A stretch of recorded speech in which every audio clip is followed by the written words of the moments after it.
Hi.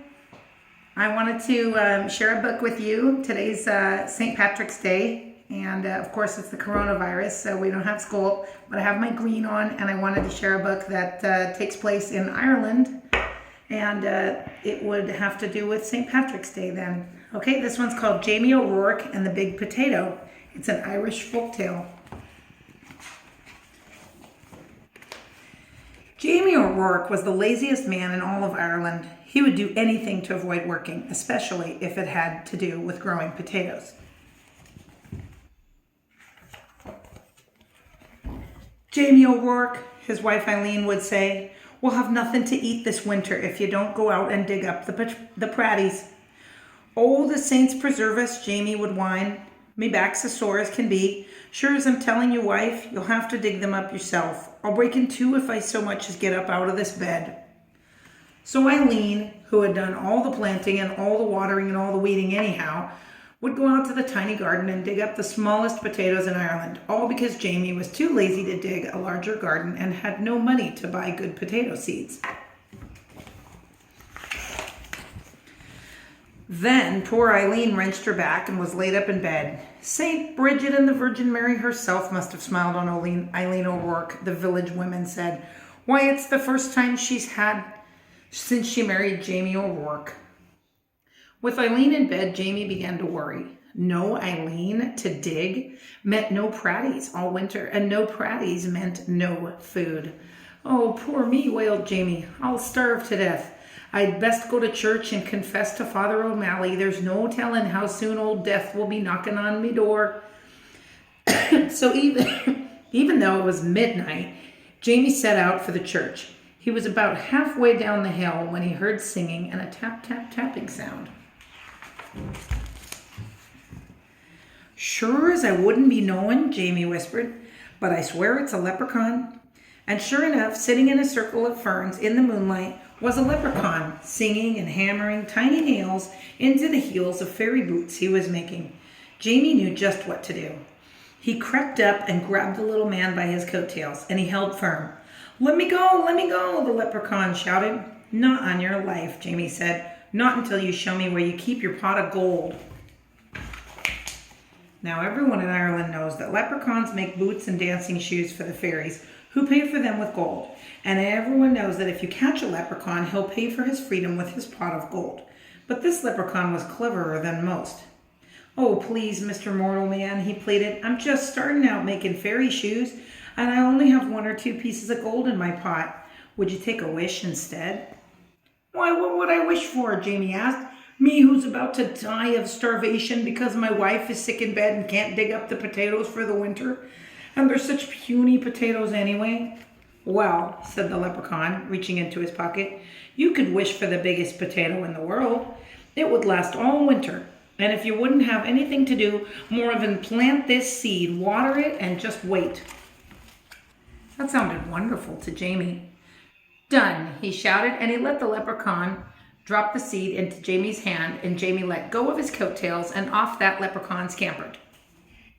When Eileen heard what he had done, she was furious. "Jamie O'Rourke, you're not only the laziest man in Ireland, but a fool as well. Giving up a pot of gold for a potato seed? Well, I'm going to plant this seed and water it, and you will see," Jamie said, and out he went.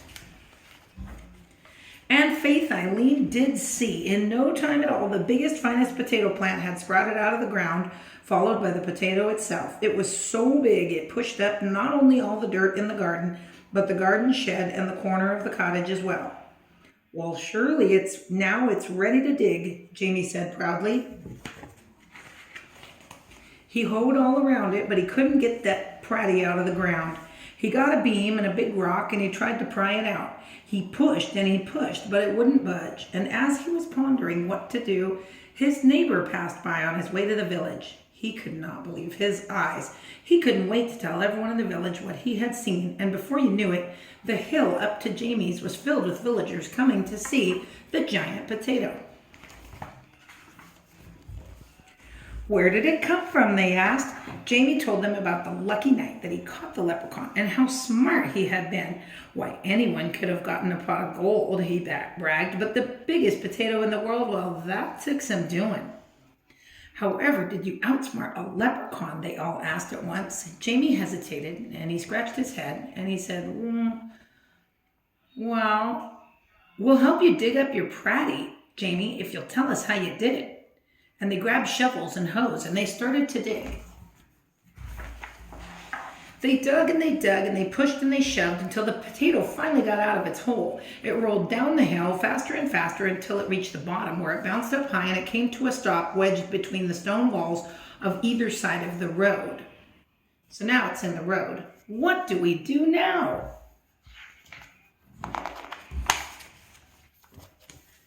That pratty's so big that no one, no cart, nothing can get by, the constable complained to Father O'Malley.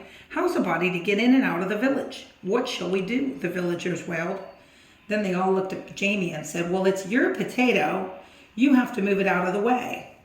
Well, Eileen spoke up, there's more than enough potato for everyone. Why doesn't everybody just take some? So the villagers sawed and chopped and carted off huge pieces of potato, while Jamie sat on the stone wall and watched.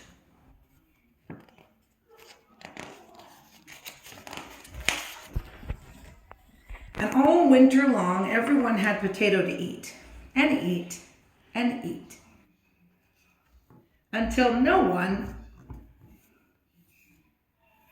wanted to see or hear about potatoes ever again.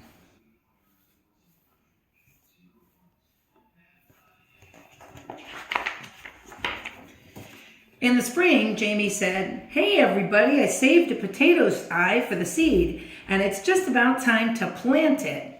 Oh no, the villagers all cried. If you promise not to plant one of those potato seeds, Jamie, we will promise before St. Patrick and all the saints to see that you and Eileen always have plenty to cook and plenty to eat. We don't want another giant potato around here. Jamie smiled and agreed. What a perfect life for a lazy man. And so you see, darling Eileen, Jamie told her, I wasn't such a fool with that leprechaun after all. And Eileen had to admit that Jamie O'Rourke was right. And meanwhile, somewhere, that leprechaun did have a pot of gold afterwards. Okay, thanks for listening to my story, and I hope you had a good St. Patrick's Day.